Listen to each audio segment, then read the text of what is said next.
اس کے بعد ایک بہت ہی اہم تقریر ہمارے سامنے ہوگی، یوٹیلائزیشن آف زکوٰۃ فار امپاورنگ دا ڈپرائیوڈ۔ یہ تقریر پیش کریں گے جناب ڈاکٹر ظفر محمود صاحب۔ ہماری خوش قسمتی ہے کہ ڈاکٹر صاحب جیسی عظیم شخصیت ہمارے موجود ہیں۔ ان کا کچھ بریف انٹروڈکشن میں کر دوں۔ He is a former IAS، former civil servant and an officer on special duty for the Indian prime minister, former Indian Prime Minister Dr. Manmohan Singh. We all know that he has worked with such a committee, and his opinions, his contribution to such a community is immense. And he has struggled to bridge socio-economic and educational gaps in the Muslim community. Dr. Mahmood is a founder of 3 non-profit organizations: Zakat Foundation of India, Interfaith Coalition for Peace, and God's Grace Foundation. I request Janab Dr. Zafar Mahmood Saad to please enlighten us.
اچھا،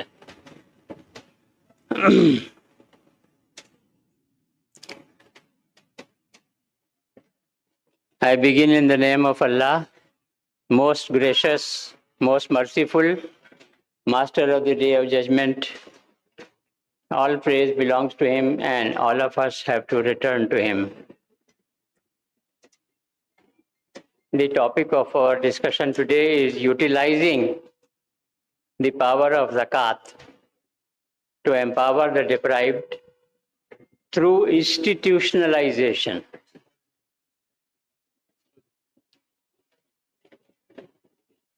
May Allah bless Janab Abdul Qadir Sahab, Dr. Khwaja Shahid Sahab, Janab Abdul Rashid Sahab, Janab Tawseef Makari, who has been in touch with me from Shaheen Group, and their eminent associates, and Reverend Father Dr. Pakiam Samuel, who is the director of Henry Martin Institute in Hyderabad, and has accompanied me all the way this morning from Hyderabad to be there.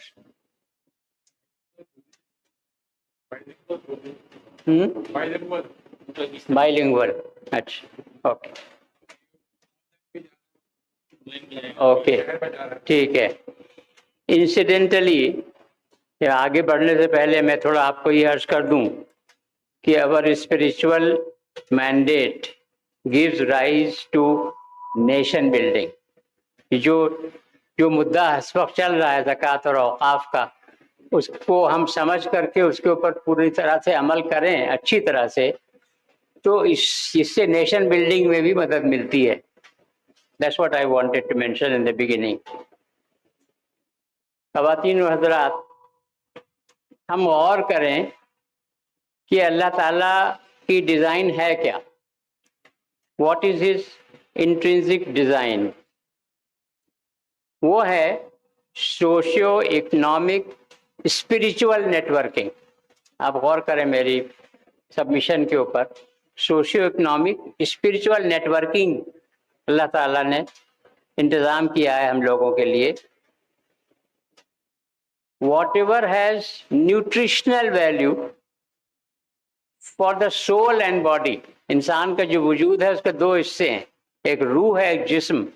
روح اور جسم دونوں کے لیے جو غذا اچھی غذا ہے اس کو انہوں نے کیا کیا؟ he has included it into Shariat, linking it with reward and punishment. آپ دیکھیے اور کریے اس بات کے اوپر کہ اللہ تعالیٰ نے یہ جو دوزخ اور جنت و جہنم اور اس کا کانسیپٹ ہے اور اس کے جو وہ ڈفرینٹ فارمیشنس ہیں اس دنیا میں، جس کی وجہ سے جو انسٹرکشن دیے گئے ہیں، جو شریعت بنائی گئی ہے، انہوں نے کیا کیا کہ جو چیز انسان کے جسم اور اس کی روح کے لیے اچھی غذا بن سکتی ہے، اس سب کو انہوں نے گناہ اور ثواب سے جوڑ دیا. احسان، صلہ رحمی، ثواب ایک طرف، دوسری طرف قطع رحمی، گناہ وغیرہ وغیرہ. یہ کرو گے، یہ کرو گے، یہ کرو گے تو یہ فائدے ہیں، یہ نہیں کرو گے، یہ نہیں کرو گے تو یہ نقصانات ہیں وغیرہ وغیرہ. دیٹ از شریعت. یہ اوور آل پکچر سمجھنا ضروری ہے زکوٰۃ کو اگر پوری طرح سے ہمیں اپریشیٹ کرنا ہے. تو with that background let us recapitulate the genesis of زکوٰۃ. زکوٰۃ کہاں سے آئی؟ ابھی ہمارے رفیق صاحب نے، عبد الرقیب صاحب نے آپ کو فرمایا، ایکسپلین کیا. تو اس جینیسس کو ہم اس روشنی میں سمجھنے کی کوشش کریں تو سورہ توبہ کی آیت نمبر 303 ہے جو کہ میں آپ کو دکھا رہا ہوں، اور اس کا تفسیر ابن کثیر میں اس کا جو ترجمہ ہے وہ ہے کہ ان کے مال میں سے زکوٰۃ قبول کر لو.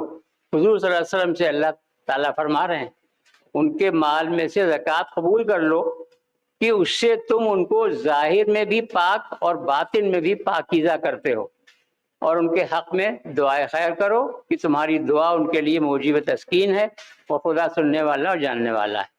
اب جو چیز اصلی ہے یہاں پر میں آپ کو جو ایمفیسائز کرنا چاہ رہا ہوں، اللہ تعالیٰ نے یہ نہیں کہا کہ ان سے کہو کہ ان کا وہ جو دینا چاہ رہے ہیں چیریٹی میں وہ دے دیں، یہ نہیں کہا.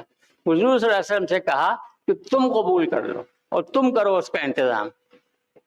تو what is the message? Genesis کیا ہے کہ زکوٰۃ انڈیویجول ٹو انڈیویجول، یہ انٹینشن ہے ہی نہیں، ڈیوائن انٹینشن ہے ہی نہیں.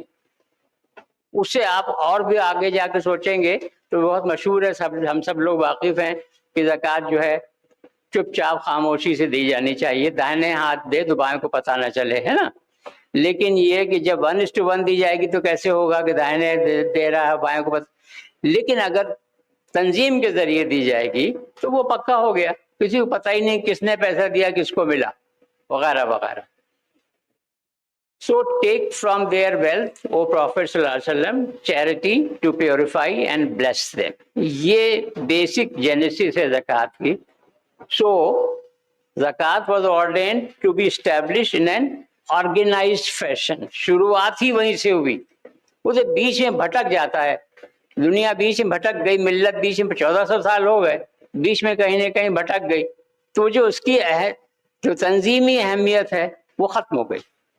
جو مسلم ممالک ہے وہاں تو ابھی بھی کافی حد تک ہے، لیکن جو مسلم سماج ہیں، سوسائٹیز ہیں جو غیر مسلم ممالک میں رہ رہے ہیں، وہاں پر ابھی بھی دقت ہے.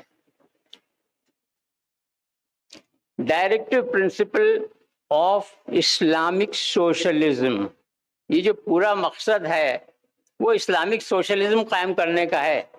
سوشلزم مینس اپنی استطاعت، اپنی کیپیسٹی کے حساب سے تم کماؤ، لیکن خرچہ کرو اپنی ضرورت کے حساب سے. جو بچتا ہے وہ تمہارا نہیں ہے، وہ ضرورت مندوں کا ہے. وہ جو رکشے والا پسینہ بہا رہا ہے پھٹے ہوئے بنیان میں، اس کا ہے پیسہ، ہمارا آپ کا نہیں. تو یہ سرکولیشن آف ویلتھ جو ہے، یعنی کہ دولت وہ گردش کرتی رہنی چاہیے سماج کے اندر، کچھ ہاتھوں میں رکی ہوئی نہ رہ جائے. یہ بیسک جو مینڈیٹ ہے یہ ہے directive principle of Islamic socialism. اور یہ پرنسپل آپ کو یاد کر کے اچھا لگے گا، مجھے تو بہت اچھا لگتا ہے کہ بعد میں یہ 1400 سال پرانا ہے، یہ بعد میں جب ہمارا دستور بنا، ہمارا کانسٹیٹیوشن بنا تو اس میں اڈاپٹ ہو گیا. یہ ڈائریکٹو پرنسپل اسٹیٹ پالیسی میں سرکولیشن آف ویلتھ ہے. اب اس پہ پوری طرح سے عمل ہوتا ہے یا نہیں ہوتا ہے، یا ہم کروانے کی ہم کوشش کر رہے ہیں یا نہیں کر رہے ہیں، یہ الگ بات ہے، لیکن ہے اس کے اندر. لیکن وہ بیسیکلی 1400 سال پہلے مینڈیٹ ہوا تھا. اب یہ جو مینڈیٹ ہے، بیسک مینڈیٹ ڈائریکٹو پرنسپل جو ہے سرکولیشن آف ویلتھ، اس کے لیے کچھ انسٹرومنٹیلٹیز ہیں، آلے، کچھ آلے بتائے گئے کہ یہ کرنا ہے، یہ کرنا ہے، یہ کرنا ہے، یوں کرو یوں کرو. اب وہ کیا ہیں انسٹرومنٹیلٹیز؟ دیکھیے، زکوٰۃ، صدقہ، قل العفو، یہ بہت کم لوگوں نے سنا ہے اور بہت کم لوگ اس کو اپریشیٹ کر پاتے ہیں. میں خود بھی کوئی 15-20 سال پہلے نہیں جانتا تھا یہ کیا ہے. وہ تو علامہ اقبال کا شعر، مجھے شوق ہے علامہ اقبال کے اشعار پڑھنے کا، تو وہ پڑھا میں نے، جو حرف قل العفو میں پوشیدہ ہے اب تک، اس دور میں شاید وہ حقیقت و نمودار. تو میں نے کہا یہ قل العفو کیا ہے؟ تب تحقیق کی میں نے قرآن کی، تو پتہ چلا کہ وہ سورہ بقرہ کی آیت نمبر 219 ہے، وَيَسْأَلُونَكَ مَاذَا يُنْفِقُونَ قُلِ الْعَفْوَ. اے پیغمبر صلی اللہ علیہ وسلم، آپ سے آپ کے ساتھی لوگ پوچھ رہے ہیں کہ اللہ کی راہ میں کتنا کرنا ہے. تو آپ ان سے کہہ دیجئے کہ ہم نے تم کو جو کچھ بخشا ہے، ان کو جو کچھ بخشا ہے، اس میں سے جتنا ان کی اپنی ذاتی ضرورت ہے، جس میں کہ ان کے اوپر جو لوگ منحصر ہیں وہ شامل ہیں، اتنا واجب جتنی ضرورت ہے وہ روک کر کے باقی سب کرنا ہے. دس از کوانٹیفیکیشن آف صدقہ. ہم لوگ یہ سوچتے ہیں کہ صدقہ کریں یا نہ کریں یہ ہماری مرضی ہے.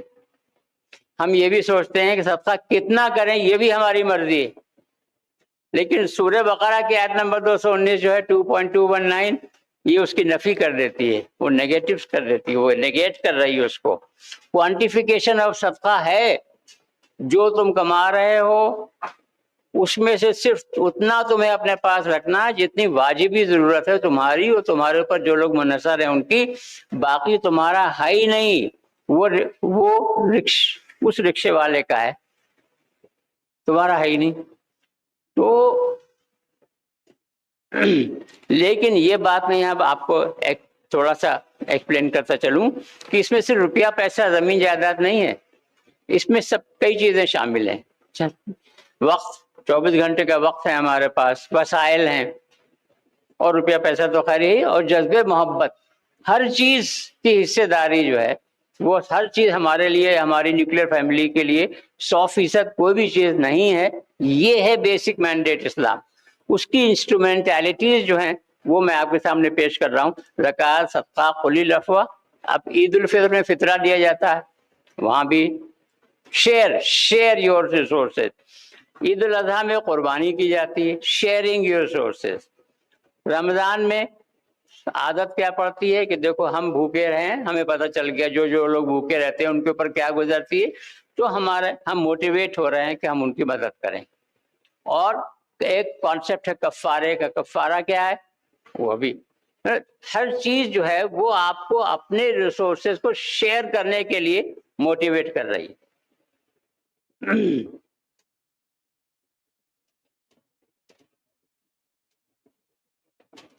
اسی طرح سے قرآن کریم کی 3.92 بھی ہے کہ righteousness sprouts from giving away liberally out of what you love for yourself. جو چیز مجھے سب سے زیادہ پسند ہے، مجھے اپنے لیے اچھی لگتی ہے، وہ اگر میں صدقے میں کسی کو دے دوں تو اللہ تعالیٰ کہتا ہے کہ تم ہم سے سب سے قریب آ جاؤ گے. اصلی چیز یہ نہیں ہے کہ جو گھٹیا چیز ہے، جو کھانا پرانا ہو گیا، جو کپڑے پرانے ہو گئے وہ دے دیے، وہ نہیں ہے صدقے کی اسپرٹ. جو سب سے اچھی چیز تمہارے پاس ہے وہ دو صدقے میں. اب یہ قربانی کے لیے ہم لوگ سوچتے ہیں کہ ہم نے قربانی کر دی، کام ہو گیا، ختم ہو گیا. لیکن اگر آپ غور کریں اس بات پہ، اور I'm جسٹ ایک فلیگ کر رہا ہوں میں آپ کو ایشو، کہ اگر آپ غور کریں تو جب حضرت ابراہیم علیہ السلام نے قربانی کی ہے تو اس وقت سماج میں دولت کی پیمائش کرنے کا طریقہ صرف یہ تھا کہ کس کے پاس کتنے مویشی ہیں. آپ غور کر لیجیے، اس میں یہی تھا، کس کے پاس کتنے مویشی ہیں. اور اس مویشی میں سے ایک اچھا، سب سے اچھا والا جانور جو ہے وہ قربان کر کے غریبوں کو تم کھلا دو، ساتھیوں کو، وہ بہت بڑا صدقہ ہوا. اس حساب سے تو آج ہمیں اپنی مرسیڈیز کار دینی چاہیے اگر وہ کانسیپٹ ہے. تو ہمیں سمجھنے کی ضرورت ہے. ہمیں جو اسلام کے بنیادی تصورات ہیں ان کو جب تک ہم سمجھیں گے نہیں تب تک ہم نیٹی گریٹیز میں ہی پڑے رہیں گے. اسی طرح سے حضور اقدس صلی اللہ علیہ وسلم نے کیا فرمایا؟ الفقر فقری.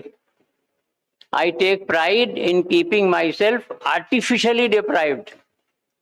یعنی کہ مجھے اللہ تعالیٰ نے بہت کچھ دے رکھا ہے اور میں اس کا استعمال کر کے بہت لگژریس زندگی گزار سکتا ہوں، لیکن اس کے باوجود میں وہ نہیں کرنا چاہتا. میں چاہتا ہوں کہ بس میری دال روٹی چلتی رہے، باقی جو کچھ میرے پاس ہے وہ دوسرے جو ضرورت مند ہیں ان لوگوں کو. تو آرٹیفیشل ڈیپریویشن، مصنوعی طور کے اوپر اپنے کو پسماندہ بنا کر رکھنا، یہ ہے ایکچولی. اسی سے ہم زکوٰۃ کی طرف بڑھ رہے ہیں آہستہ آہستہ کر کے. اس روشنی میں اگر آپ غور کریں تو زکوٰۃ کا جو کانسیپٹ ہے، جو تصور ہے، اس کو ریکنسٹرکٹ کرنے کی ضرورت ہے. یہ ہمارے سماج میں، خاص طور سے ہمارے ملک عزیز میں، ہمارے سماج میں زکوٰۃ کا تصور عجیب طرح کا ہے، بہت لمیٹڈ نیرو تصور ہے. اس کو ریکنسٹرکٹ کرنے کی ضرورت ہے تاکہ جو اسلامی اصلی تصور ہے زکوٰۃ کا، اس سے وہ میل کھا جائے، میچ کر جائے. اب اس کے لیے کیا کرنا ہے؟ بس مجھے ایک گلاس پانی.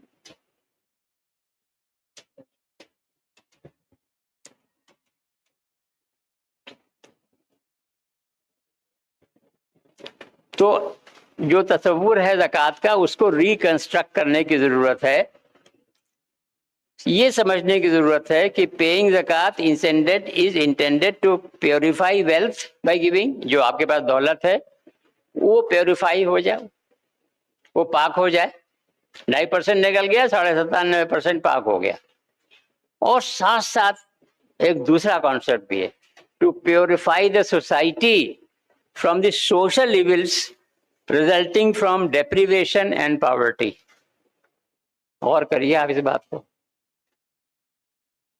پیور سماج کو پاک کرنا، to purify the society from social events, تاکہ اس میں سماجی برائیاں دور ہوں سماج کے اندر، resulting from deprivation and poverty. سماج میں بہت سی برائیاں اس وجہ سے پیدا ہوتی ہیں کیونکہ انسان کے پاس 2 وقت کی روٹی نہیں ہے، اچھی زندگی گزارنے کا ذریعہ نہیں ہے. وہ 2 وقت کی روٹی، اچھی زندگی گزارنے کا ذریعہ، بچوں کی تعلیم کا ذریعہ، یہ بیسک جو نیسیسٹیز ہیں وہ آپ مہیا کر دیں تو سماج میں سے برائیاں بھی دور ہونا شروع ہو جاتی ہیں.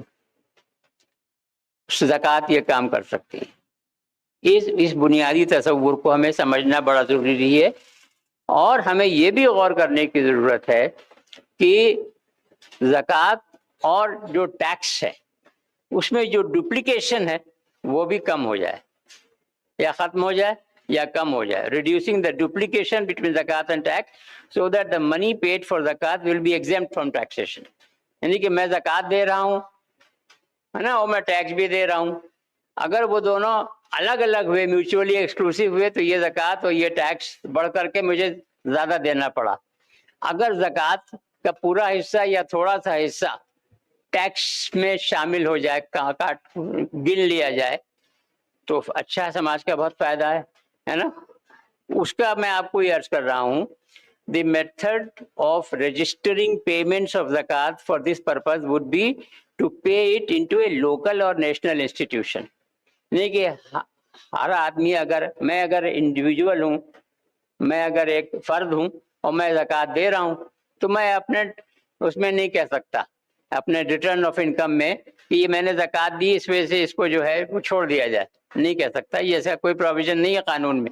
لیکن اگر میں زکوٰۃ عبد القدیر صاحب کو دے رہا ہوں، ان کے ادارے کو، عبد القدیر صاحب کا ادارہ جو ہے وہ رجسٹرڈ ہے section 80G of income tax act میں، تو اس پہ مجھے چھوٹ مل جائے گی. وہ مجھے سرٹیفکیٹ دیں گے، 80G میں رجسٹرڈ ہے، چھوٹ مل جائے گی.